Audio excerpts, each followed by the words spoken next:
Okay,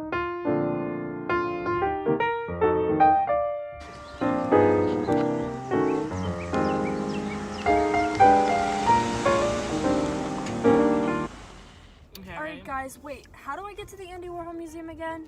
I think you Left? go right up there. Right. Yeah. Okay. Whoa! Oh my god. Is that Andy Warhol? Andy Warhol's dead. It's the ghost of Andy Warhol! Let him in. Oh my god. Oh my god. It's Andy Warhol. We were just talking about you, Andy. Andy Warhol was raised in a working-class neighborhood in the midst of Pittsburgh, Pennsylvania in 1928 during the Depression era. Warhol suffered from Siddham's chorea, a neurological disorder known as St. Vitus dance, characterized by involuntary movements. As a result of the disease, Warhol would often stay home from school where he would read comics or Hollywood magazines and make paper cutouts. Warhol claimed that such early exposure to current events shaped his obsession with celebrities and pop culture later in life. Although Warhol grew up in a family with minimal luxuries, his parent bought him his first camera when he was only 8 years old. As a child, he took free art classes at the Carnegie Museum of Art and furthered his education when he attended the Carnegie Institute of Technology. His desire to receive a college education was largely a result of his father's passing when he was only 14 years old. After graduating art school with a pictorial design degree, Warhol transferred to New York City, chasing a career as a commercial artist.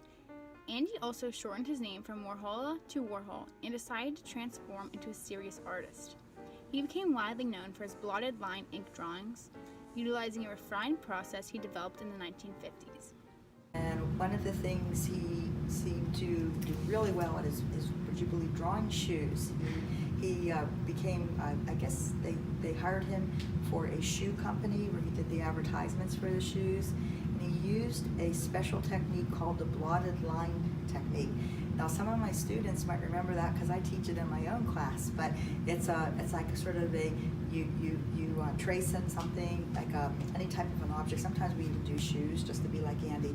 And then we actually ink a piece of tracing paper and then you put it back onto a piece of paper and the ink lines blot on there.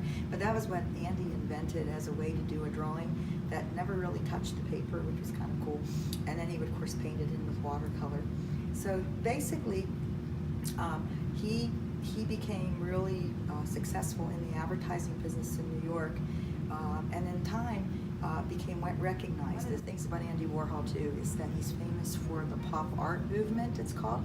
It comes from the word popular art. That's where the Campbell soup cans come in. Later, he painted popular images like Heinz ketchup bottles. Very famous people like Marilyn Monroe. He was known for making silk screens of Marilyn Monroe. And then he would do things multiple times. He would repeat a lot of his images over and over again. That was something that he did. I don't know if you'd see it in his work. Beginning in 1960, Warhol focused on the pop art movement originating in Britain years before. In 1961, Warhol established his first pop painting, Coca-Cola, a monumental work combining pop and abstraction. 1 year later, he turned to his most famous style, photographic silkscreen printing. The system provided him with the ability to easily reproduce images appropriating throughout popular culture. His silkscreens featured famous celebrities including Marilyn Monroe, Elvis Presley, and Elizabeth Taylor, while also producing the infamous Campbell Soup Cans series. The soup can paintings were created by projecting source images onto canvas, tracing them with a pencil, and applying paint. Through such a method, Warhol removed any evidence of the artist's hand. So while I appreciate Andy Warhol for his art, the most important lesson I've learned, and the thing that I find most interesting, is his sense of business. Andy Warhol found a way to take art and use it to create value for companies, and that's very important. In 1964, Warhol moved to a large loft in Manhattan, which would eventually be named the Silver Factory, a creative space for experiments and parties. The building appealed to an expansive crowd of friends, artists, and celebrities. Because of his substantial success thus far in his career, he was able to employ numerous assistants to help him execute his artistic work. Therefore, he could more precisely remove his hand from the canvas and produce repetitive images, appearing meaningless, but raise the question, What makes art art?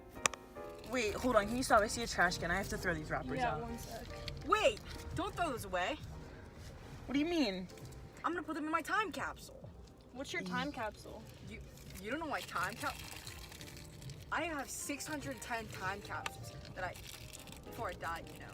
But I had 610 time capsules that I would just put the randomest stuff in them. So you just want a bunch of wrappers? They're unique. They're art. But it's just a wrapper. I put anything that I find to be art or unique in my time capsules. But like, what kind of stuff would be in there? Letters from fans, rappers, art, What kind of art? anything I find to be art, unique, beautiful. So you're telling me that you can make anything art? You can make anything art. Look at those clouds up there. Are they silver? No. They're white. Silver? Why would they be silver? Before I died, the last art project that I worked on was called the Silver Clouds Project. What was it? Well, a lot of people had this stigma that art was only to be looked at, couldn't be touched, and I like to defy the odds and defy the standard. So I created this project called the Silver Cloud Project, in which I filled up a helium balloon, and that was my art. People were allowed to touch it, and you had to come up with what that balloon meant to you and how it was art and beautiful But how do you even display that? in a room. Warhol's exhibit, Silver Clouds, were metallic floating sculptures made of silver plastic film full of air and helium. In 1967, a writer and radical feminist who had been featured in one of his films, Valerie Solonis, shot Andy, damaging 8 organs and left scars across his stomach and torso. The injury was also emotionally scarring, altering his practices from experimental, collaborative, to a more sensitive, guarded approach. Andy, weren't you shot? Like, by a fan or something? Well, somewhat like that. I was shot by Valerie Solonis, who was an actress that I hired to be in one of my films. So why did she shoot you though? Well, let me just start off by saying I never promised anyone fame. And Valerie believed that if she worked on one of my films, that she'd become famous and get money. Well, unfortunately, that film she worked on didn't take off and didn't become very popular. But I just don't understand why she shot you. Was she just mad at you, or was she jealous, or? She was mad at me because she thought I would take her to the path of fame and stardom. But I didn't, so she shot me. And is that how you died? No, I survived, and I turned the shooting into pop culture. There are people that really liked him, that were fans, and there are ones that really weren't. And a lot of the artists that didn't like him, and I guess it makes sense, they would see him do things like, hey, I could have painted a Campbell soup can if I would have known and gotten really famous. What's that all about? So some of the people that didn't like Andy, they thought maybe he was like maybe cheating or getting an easy way out. You know, meanwhile people were like really trying to paint and do the right thing. But the people that really loved him, it seems like the famous people were drawn to him. You would see like royalty. I think he painted a picture of Queen Elizabeth once. Mick Jagger from the Rolling Stones was a regular visitor. Usually these people would come to the factory. It's called the Silver Factory, actually, when he did his work. Andy Warhol also appeared in television and produced 2 shows, Andy Warhol's TV and Andy Warhol's 15 Minutes for MTV. He was also featured in Saturday Night Live and The Love Boat. In the late 1980s, 9 months prior to his death, Warhol established a series of iconic self-portraits featuring his face, thick stare, and spiky wig. On February 22, 1987, at the age of 58, Warhol passed away in Manhattan at the New York hospital because of complications with his surgical removal of his gallbladder.